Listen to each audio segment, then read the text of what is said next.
For the repair of the Bloctube Helm indicator by Tamagawa Seiki, the following procedures were necessary.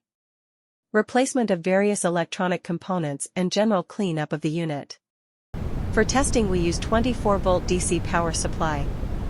When we connect the indicator to the power supply and we are testing the indicator, we see that corresponds accordingly to our commands. No further testing is possible due to the absence of additional units.